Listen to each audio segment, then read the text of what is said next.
और फिर से वेलकम करते हैं आज के हमारे इस फ्रेश वीडियो पे। तो आज इस वीडियो के अंदर मैं आपके साथ डिस्कस करूंगा Nippon India large cap fund diet growth के बारे में।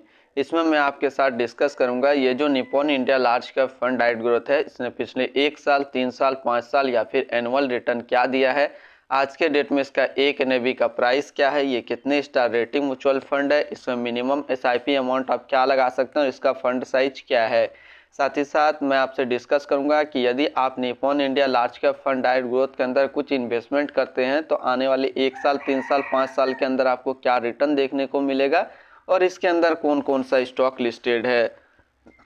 तो सबसे पहले इसके 1 साल की बात कर लेते हैं। तो 1 साल में जो रिटर्न दिया है वो 18.95% का रिटर्न है 1 साल के अंदर। 3 साल की बात कर लेते हैं तो 3 साल में जो रिटर्न है वो 25.33% का रिटर्न है।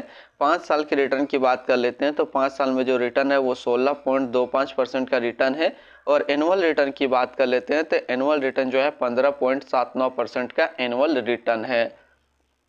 अब हम लोग एनएवी देखते हैं। तो आज के डेट में इसका एक एनएवी का प्राइस है 72 रुपये 67 पैसा। रेटिंग की बात करें तो ये 5 स्टार रेटिंग म्यूचुअल फंड है। इसमें मिनिमम एसआईपी अमाउंट आप 100 लगा सकते हो। इसका जो फंड साइज है वो है 16,637 करोड़ का।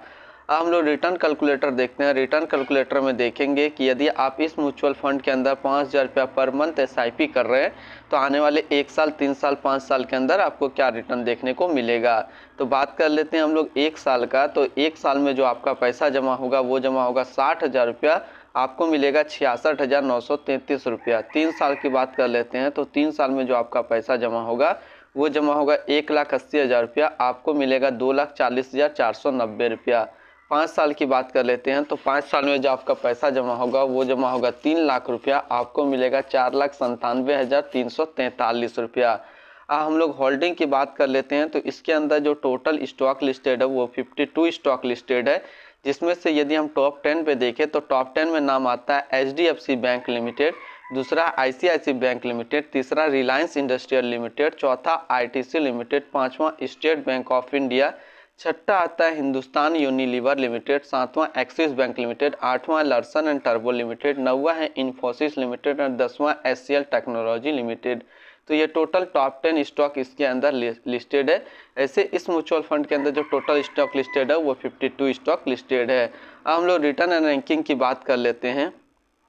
तो 1 साल में जो फंड रिटर्न है वो 18.9 का है, 3 साल में 25.3 का है, 5 साल में 16.2 का है और एनुअल देखा जाए तो एनुअल 15.7 का है।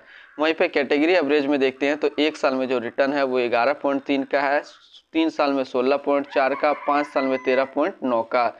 रिटर्न रैंक की कैटेगरी पे देखें तो 1 साल पे यह 90 नंबर पे रैंक करता है, 3 साल में तीसरे नंबर पे रैंक करता है और 5 साल में ये 7वें नंबर पे रैंक करता है।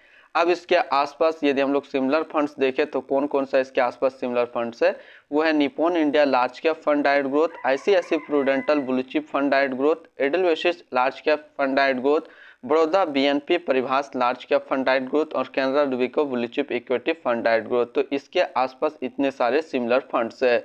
हम लोग इसकी एक्सपेंसिव रेशियो, एग्जिट लोड और टैक्स की बात कर लेते हैं। इसका जो एक्सपेंसिव रेशियो है वो है 0.83% का। एग्जिट लोड की बात कर लेते हैं, यदि आप इन्वेस्ट किया हुआ पैसा 7 दिनों के अंदर विड्रॉल कर लेते हैं, रिडीम कर लेते हैं तो 1% का एग्जिट लोड पड़ेगा और स्टैम्प ड्यूटी जो है, स्टैम्प ड्यूटी है 0.005%।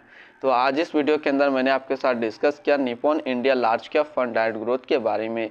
फिर मिलते हैं हम लोग नेक्स्ट को इस तरीके का वीडियो की अच्छी जानकारी को लेकर के।